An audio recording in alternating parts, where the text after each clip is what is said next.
On October 6, 2016, the greatest battle in competitive singles Pokemon history happened between a player known as Tele and a player known as ABR. A battle so legendary that people would be talking for years about where were you when Tele vs ABR happened. A battle so legendary that it crashes your browser if you try to open it. A battle so legendary that it took 1,287 turns to finish. A battle so legendary that word of it reached all over the competitive universe at the time. The story of Tele vs ABR deserves an exclamation to understand just what made it the greatest battle of all time. But first, subscribe to the channel. Most of you are not subscribed and it helps the channel out a lot. If I see a lot of new subscribers on a video about tournaments, I'll know that I should keep making more videos about tournaments. Tele vs ABR starts relatively tamely in round 2 of OLT, one of Smogon's biggest tournaments. ABR wins game 1 in the best of 3 to set up a do or die situation for Tele. If Tele loses game 2, he is eliminated from the tournament. Entering the match, Tele is firmly the villain of the community. He has a history of trolling and harassment, and he is probably the guy you know who flames you on the ladder. Normally I don't talk about players themselves in a negative light, because people are more nuanced and complicated than what I can show in a YouTube video, and people can and do change and no one is entirely represented by their worst moments, but the reason I mention it here is because it's relevant to the story. It's part of the reason why the game was as hyped up as it was. Everyone wants to see the villain lose, and both players at the time were new upcoming players who love to trash talk. Tele brings stall, but more importantly, it's a do-nothing stall team. Tele's only way of doing consistent damage were Poison from Toxic on Registeel and Azumarill, Burn from Will-O-Wisp on Mew, Scald on Azumarill, and weak attacks from Pokemon like Defensive Megalodios, Defensive Zapdos, and Defensive Clefable. There's no way of attacking merely not dying. ABR doesn't exactly bring the paragon of offense, but it's more of a balanced team with a lot of longevity. It has bulkier Pokemon with recovery like Clefable, Slowbro, and Skarmory, but also offensive Pokemon like Megalopunny and Garchomp. Early on, the game starts innocently enough. ABR is able to use Outrage Garchomp and get damage on Registeel in exchange for getting Toxic.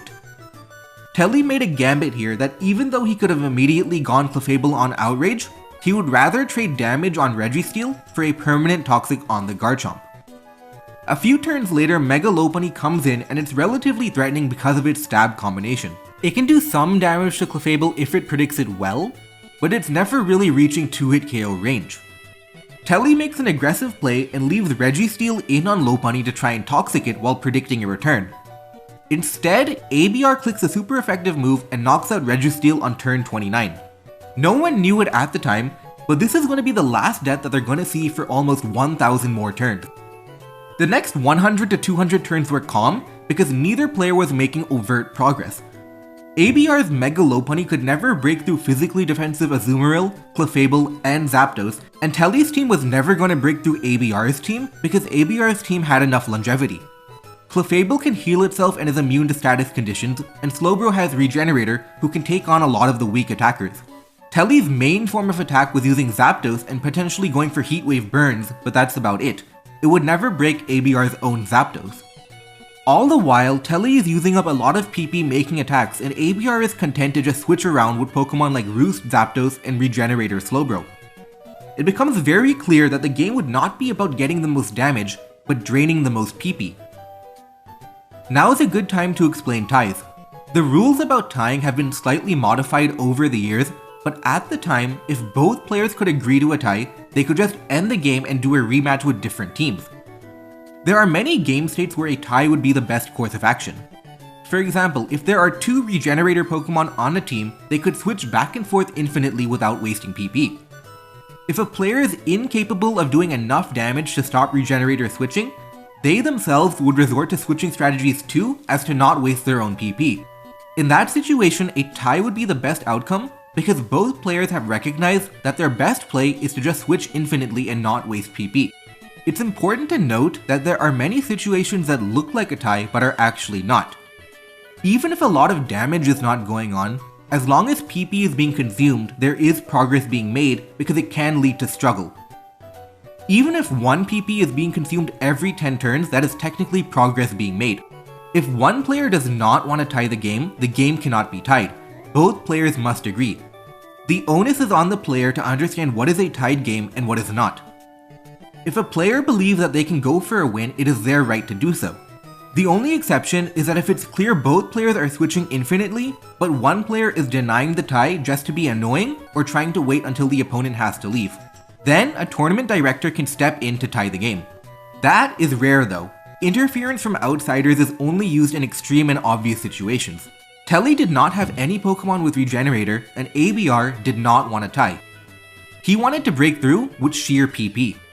On turn 307, ABR reveals Swords Dance Skarmory, a never seen moveset that no one would ever reasonably expect, but he saved it for a long time after Tele started burning up PP he didn't know he'd need. Ordinarily, Zapdos is a complete counter to anything Skarmory tries to do. All of Skarmory's attacks are not very effective, and meanwhile Zapdos has Discharge and Heat Wave to hit Skarmory super effectively.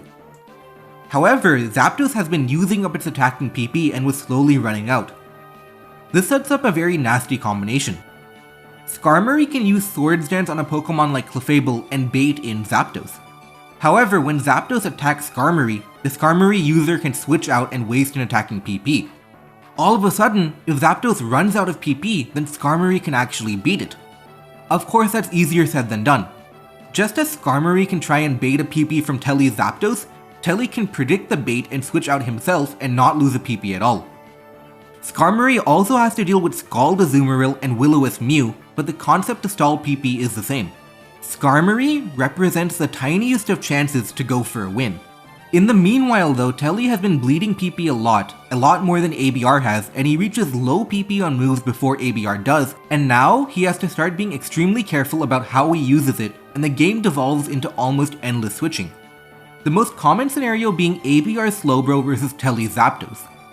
ABR will always switch his Slowbro out of Zapdos because he'll never want to risk it dying. At the same time, Tele will never want to attack into a Slowbro switching out because it means he loses 1 PP for nothing. This leads to a situation where neither player wants to attack because it would just lead to losing 1 PP for no reason. Tele is playing for the tie, he wants this to happen, but ABR is not. ABR isn't switching back and forth just for fun. He's switching back and forth to eventually go Skarmory on one of the times. By switching back and forth many times, Tele cannot reasonably attack predicting Skarmory because the past 20 times ABR went to something that could tank an attack, and that would have wasted one of Tele's PP. Skarmory is able to get in the game on one of Tele's switches instead of having to tank an attack. Once Skarmory gets in, it has a chance of forcing a reaction that loses a PP with the plays mentioned earlier. This process is time consuming and it takes many turns just to waste 1 PP. But without a doubt, the Skarmory is wasting a little PP every once in a while. There would be stretches of 30 plus turns with nothing but switching, finally culminating in Tele using up 1 PP and then repeating the switch process again. And every once in a while, Tele would make a blind stab trying to catch the Skarmory switch in just to waste another PP. Additionally, every once in a while, Skarmory would get in position to Swords Dance, throw off a Brave Bird, and force a recovery move. This is important because Brave Bird has more PP than Soft Boil and can lead to further PP progress. ABR has an advantage, but could Tele defend the tie with perfect play? Maybe he could, but Tele wasn't playing perfectly. The process continues for many hundreds of turns until finally there's an opening. Megalopunny comes in on a predict as Clefable goes for Wish. Then it hits Zapdos with its 11th Ice Punch of the game and gets its first freeze. Then later on turn 1220, Skarmory goes for Swords Dance on the frozen Zapdos. If the Zapdos stays frozen, great. If not, there's some more PP stalling left. Only this time, Zapdos is almost out of PP. By turn 1220, Zapdos has run out of Roost, run out of Heat Wave, and only has 2 discharges left. Zapdos unfreezes, gets an attack off, gets hit itself, and then fires off another attack on the Skarmory baiting the attack. And now, 1200 turns later, Zapdos has run out of all of its PP and can no longer beat Skarmory. Moreover, the paralysis from Discharge now means that Mew's Will-O-Wisp and Azumarill's Scald cannot burn Skarmory anymore. Skarmory switches out until it can find a chance to Roost, and then it starts going for the win with Swords Dance. Zapdos is effectively gone, Mew cannot burn, and all that's left is an unaware Clefable that's running dangerously low on Wish PP. It ends up not mattering as Skarmory gets lucky enough, but Skarmory did have enough PP to break through eventually. Once Clefable goes down, it's all over. Skarmory removes Mew and the team has officially been broken down. ABR cashes in all the PP he's been saving up and gets a Toxic on Mega Latias and then later knocks out Azumarill with Psychic. Finally, after 1287 turns, ABR finally gets the win and ends the game. Did ABR really need 1300 turns to execute his game plan? Only he really knows. ABR reached an advantageous position around turn 350 or so, once SD Skarmory was revealed with the PP advantage he had accumulated, but he played it slowly to convert his advantage.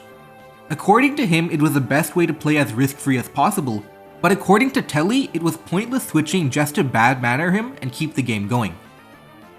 And what happened after that series? Well, quite a few things actually. The rules on tying a game became slightly modified. In addition to the ability for players to agree on a tie, there would now be a 1000 turn hard cap on a game. If a game reaches that limit, it is automatically tied. While it's true that there are rare cases where a winning strategy would legitimately take 1000 turns to execute, it was deemed unreasonable for anyone to have to play that long, and the 1000 turn limit was implemented. Few games have ever gone that far, and it mainly serves as a theoretical limit without interfering with most legitimate strategies. If two players know that the game can be forced into 1000 turns, they'll likely agree to a tie instead of playing it out. ABR would go on to become the greatest player of all time, and unfortunately Tele would go on to later get permanently banned from Smogon with issues related to harassment and trolling. He has not been seen since. What do you think of the tournament coverage? Do you like listening about the best games in Pokemon history? Should I go into more battles in depth?